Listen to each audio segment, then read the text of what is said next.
Marahil hindi mo pansin, pero matagal na akong naghihintay.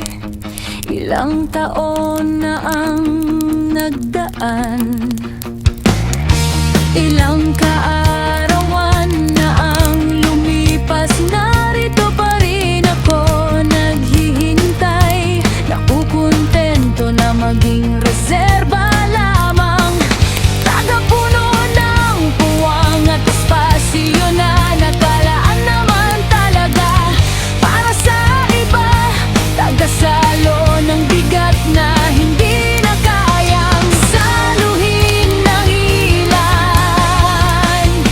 Umaasa na baka ako naman ang iyong mapansin, hindi bilang reserba, kundi isang kaibigan.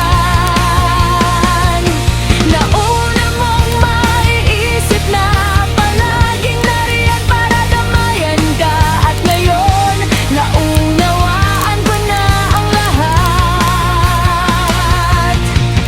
Hindi pala madali ang maging reserba sa kahit saan at sa kahit ano pa man. Sana maging magaan ang unang araw taon para sa ating lahat.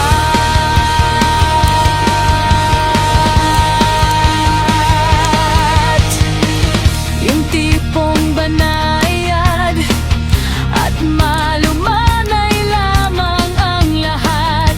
Yung tipong hindi na pinagpipilitan dahil kusa nang binibigay ng may kapal. Yung tipong walang kumukontra dahil lahat ay nakasuporta at nakaalalay sa mga pangarap na unti-unti nang binubuhay. Sana sa panibagong taon piliin na po ng katahimikan, kapayapaan at ng tagumpay.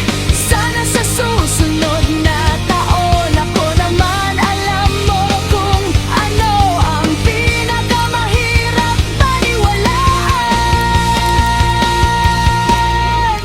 Ang nagmahalan tayo sa gitna ng katahimikan ng isa't isa, nang walang namutawing salita, kundi pagpaparamdam ng isang damdamin na hindi natin pareho mapangalanan. Hindi ko na kailangan makibalita pa, sapagkat bilang kaibigan mo kilala na kita. Alam ko kapag hindi naramdaman ka, nakikita, nababasa ko sa iyong mga mata kung paano mo pinagsisikapang itago iyon sa lahat. Ngunit hindi sa katulad kong kaibigan mo. Alam ko kapag bigat ka na, alam ko kapag hindi mo na kaya, alam ko kung kailan mo iyon gustong pag-usapan, o kung kailan kailangan mo ng sariling espasyo upang makapag-isip man lang. Hindi mo maipagkakailan na sa tagal na nating magkasama, kabisado na kita.